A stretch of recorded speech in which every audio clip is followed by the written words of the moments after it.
Hi everyone, and welcome to the very first episode of the Bilingual Professor podcast. I'm Dr. Kevin Wong, Wong Homan Boxy, trained elementary school teacher, now teacher educator and researcher, and apparently a podcaster by night, once the kids go to bed, of course.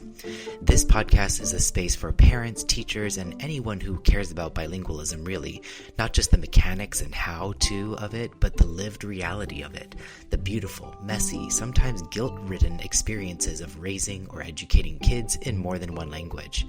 And I want to start this whole episode with a question that sounds simple, but really isn't. What is bilingualism really? Because I guess that if I asked most parents, including maybe you, you'd say something like knowing two languages, speaking both, being fluent in both, and that's completely reasonable, but I want to offer you a different way of thinking about it today, one that I believe will actually change how you feel about your child's language journey, and perhaps your own. Let's start with a researcher named Francois Grosjean. He's a Swiss-American linguist who spent decades studying bilingual people. And in the 1980s, he said something that was quite revolutionary at the time and does still apply today. He said, "A bilingual person is not two monolinguals in one body." Now let me say that again. A bilingual person is not two monolinguals in one body. What does that mean? Well, the traditional way of thinking about bilingualism, what researchers call the, quote, fractional view, basically treated bilinguals as if they had two separate, complete language systems inside of them. And by that standard, to be truly bilingual, you had to be perfectly fluent in both languages, equal, balanced, native-like in both. And by that standard, almost nobody's bilingual, including most of the bilingual people I know, and definitely including me. Grosjean offered something different, a holistic view, the idea that bilinguals have a unique integrated linguistic repertoire. They're not splitting themselves in two. They're something whole and distinct. A bilingual person uses their languages differently in different contexts, with different people, for different purposes. And that's not a deficit, that's just how bilingualism actually works. So to make this a bit more concrete, I was born and raised in Hong Kong, and if you asked me about my language background, I would say that I spoke Cantonese to my dad and English with my mom, and then a fluid mix, which we called Chinglish, with my sister.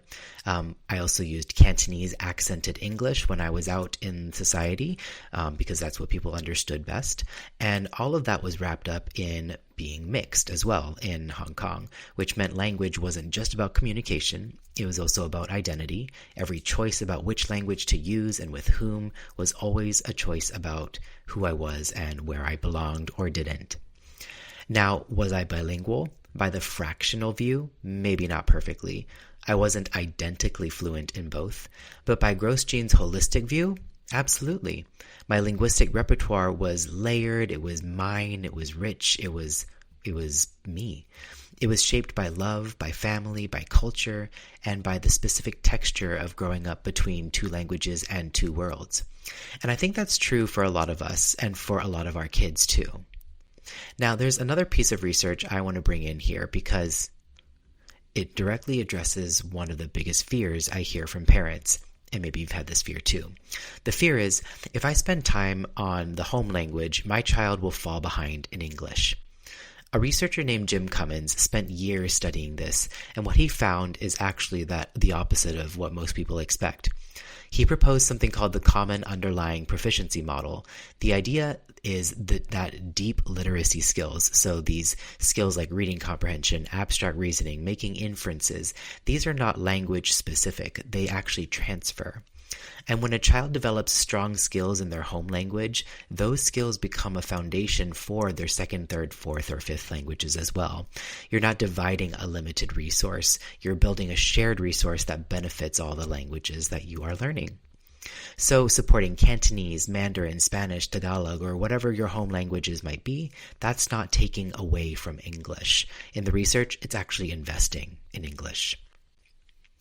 So that's what the research says, but I know that research doesn't always feel real when you're sitting at the kitchen table and your kid is switching back and forth between two languages mid-sentence and you're not sure if that's a problem.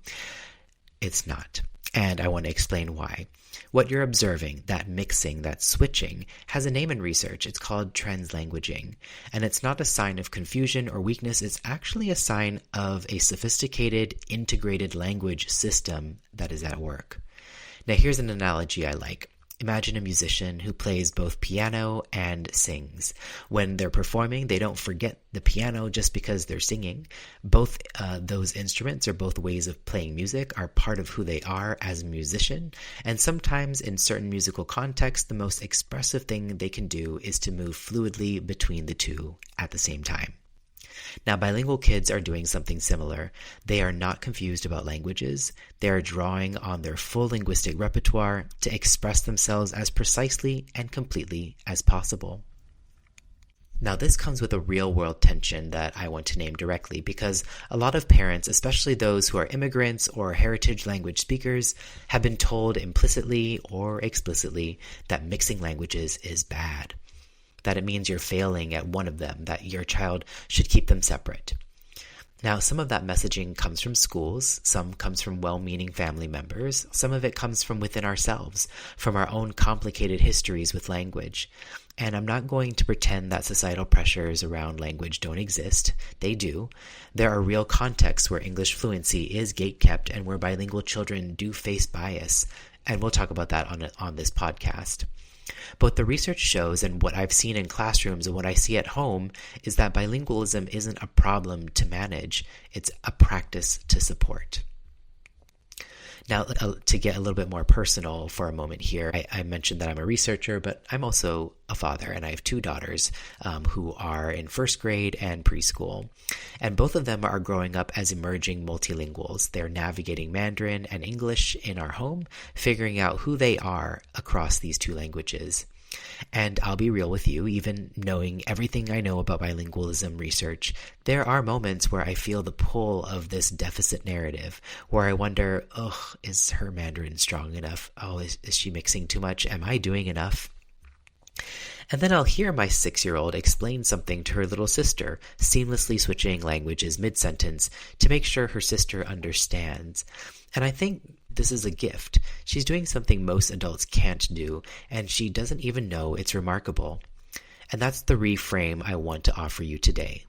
So let me bring this back to the question I started with. What is bilingualism really? It's not just knowing two languages. It's not being perfectly fluent in both. It's not keeping them perfectly separate or performing them equally well at all times. Bilingualism is actually dynamic. It's living, it's identity-rich relationship with more than one language.